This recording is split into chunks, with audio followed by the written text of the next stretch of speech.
C'est une vue un peu inédite. Bon, ça se mérite quand même. Il faut monter quelques escaliers, quelques échelles.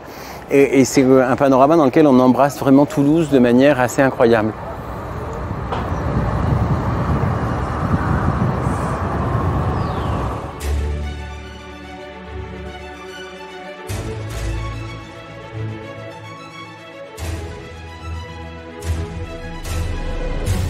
Bonjour à tous, ici Actu Toulouse, bienvenue dans la série vidéo sur les lieux secrets de la ville rose. Pour ce 5e épisode, on vous emmène voir la face cachée d'un monument que vous connaissez tous, le Dôme de la Grave.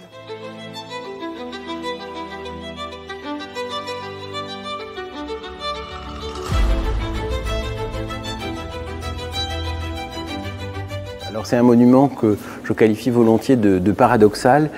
Son schéma dans l'air nous donne l'impression d'un monument conçu au XVIIe et XVIIIe siècle, alors qu'en vérité c'est un monument qui a été finalisé au XXe siècle. Sa reconnaissance globale, tout le monde connaît la chapelle de la Grave, c'est un emblème même de la ville, nous laisserait croire que c'est un monument qui est ouvert au public depuis longtemps. Il n'est ouvert que depuis 2022 au public. C'est une chapelle particulièrement paradoxale. Par ailleurs, son appellation chapelle de l'hôpital de la Grave nous laisse à penser qu'on est dans un lieu de soins. Or, ce n'est pas un hôpital, mais un hospice. Donc c'est un monument paradoxal à plus d'un titre. C'est une chapelle globalement atypique dans le paysage toulousain, mais cette forme ronde vient de son usage en chapelle d'hôpital. Et l'hôpital était tenu notamment par les Sœurs de la Charité, dont vous apercevez la devise en haut de ce très grand tableau, la bonne mort, la mort de Saint-Joseph. Pauperitas, pauvreté, caritas, charité, et humilitas, humilité. Donc avec le caractère de pauvreté, on voit quelle était l'une des valeurs cardinales des Sœurs de la Charité. C'est vraiment cette idée d'une pauvreté au service des patients en quelque sorte, d'où ce décor qui paraît flamboyant mais qui est en vérité très pauvre. C'est de la peinture, pas du marbre.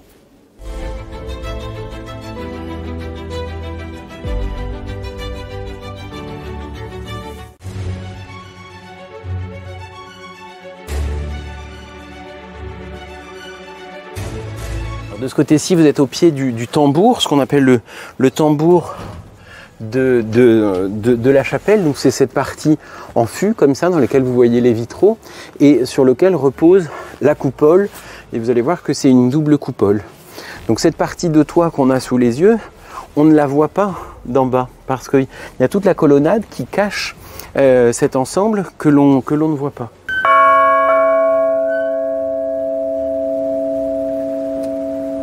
Voilà, on est bien dans une église qui a un rôle religieux et elle avait une cloche pour sonner les offices et les heures comme toutes les églises. Donc c'est la cloche qui a rythmé la vie des patients et des sœurs pendant toute la période où l'hôpital a été utilisé.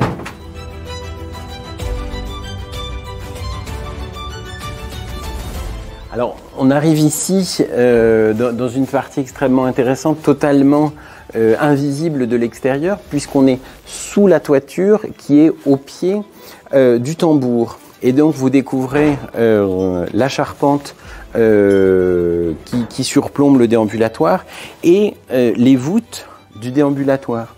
Donc un système constructif extrêmement intéressant. Alors tout le monde le connaît bien depuis l'incendie de Notre-Dame. La charpente de Notre-Dame a brûlé et les voûtes sont restées pour partie, sauf à la croisée du transept, en place. C'est exactement ce que l'on voit là, une charpente et une voûte ici en briques à coller.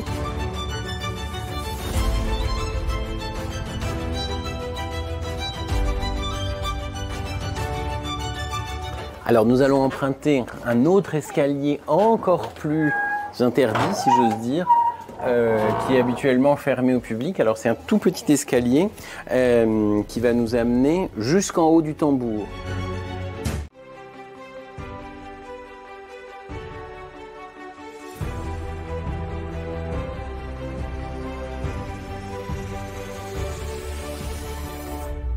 Puisque la coupole ici repose sur le tambour et forme comme une clé de voûte qui consolide l'ensemble. Et la charpente par-dessus ne repose pas sur l'ensemble, elle est simplement posée en quelque sorte.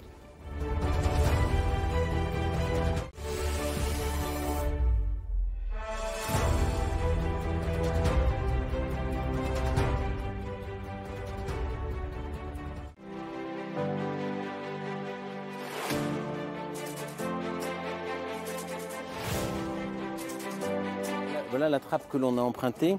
C'est du cuivre comme le reste du bâtiment. Alors ça, c'est une trappe toute neuve qui permet de voir cette belle couleur. Il faut imaginer que en 1970, quand le dôme a été refait, l'ensemble du toit était comme ça.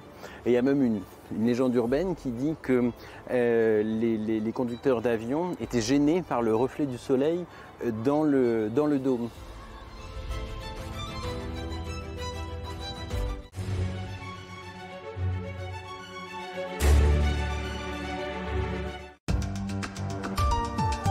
actu.fr